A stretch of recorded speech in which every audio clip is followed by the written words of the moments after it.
आप सुन रहे हैं श्रीमद् भागवत गीता नवम अध्याय। इस अध्याय में भगवान ने जो उपदेश दिया है उसको उन्होंने सब विद्याओं का और समस्त गुप्त रखने योग्य भावों का राज बतलाया है। इसलिए इस अध्याय का नाम राज विद्या राजगुहा योग्य रखा गया है।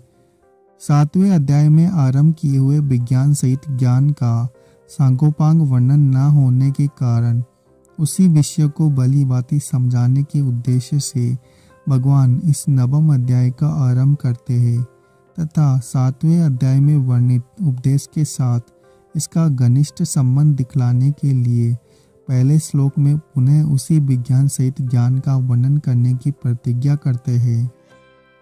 श्री भगवान बोले, तुझ दोष रहित दृष्टि रहित भक्त के लिए इस परम गोपनीय विज्ञान सहित ज्ञान को पुनः भली भांति कहूँगा, जिसको जानकर तू दुख रूप संसार से मुक्त हो जाएगा।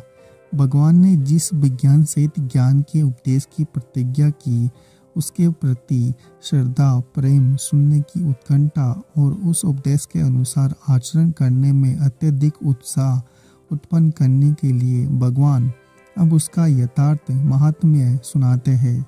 यह विज्ञान सहित ज्ञान सब विद्याओं का राजा सब गोपनीयों का राजा अति पवित्र अति उत्तम प्रत्यक्ष फल वाला धर्म युक्त साधन करने में बड़ा सुगम और अविनाशी है।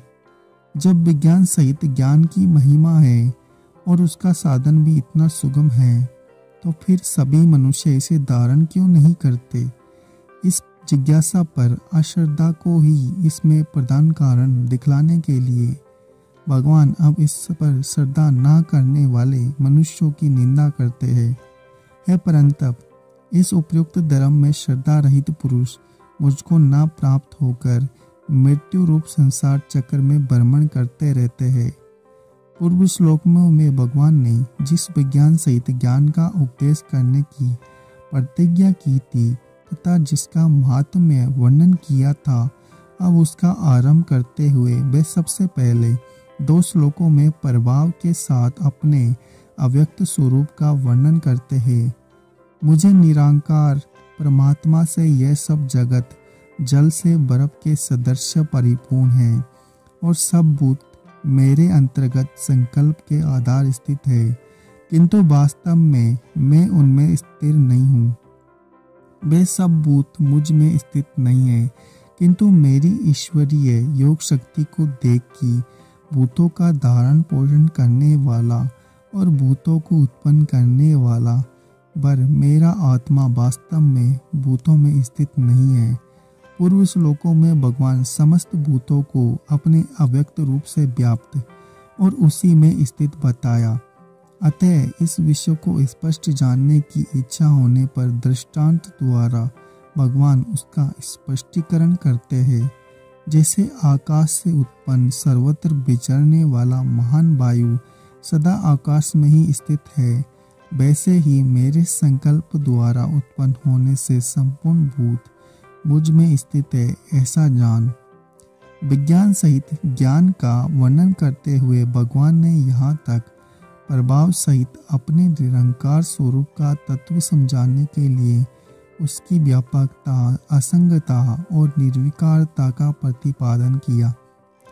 अब अपने भूत भावन स्वरूप का स्पष्टीकरण करते हुए सृष्टि रचना आदि कर्मों का तत्व समझाने के लिए पहले 2 श्लोकों द्वारा कल्पों के अंत में सब भूतों का प्रलय और कल्पों की आदि में उनका उत्पत्ति का प्रकार बताता है।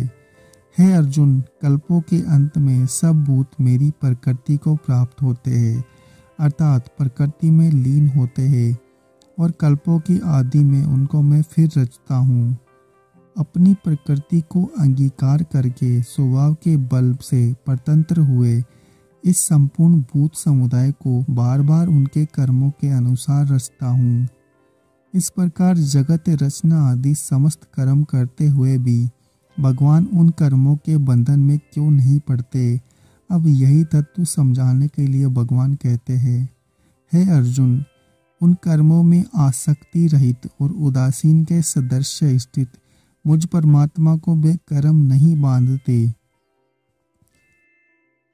उदासीन व दासीनम इस पद से भगवान ने जो कर्तापन का अभाव दिखलाया गया, अब उसको स्पष्ट करने के लिए कहते हैं, हे अर्जुन, मुझ अधिष्ठाता के सकाश से प्रकृति चराचर सहित सर्व जगत को रचती है और इस हेतु से ही यह संसार चक्र घूम रहा है।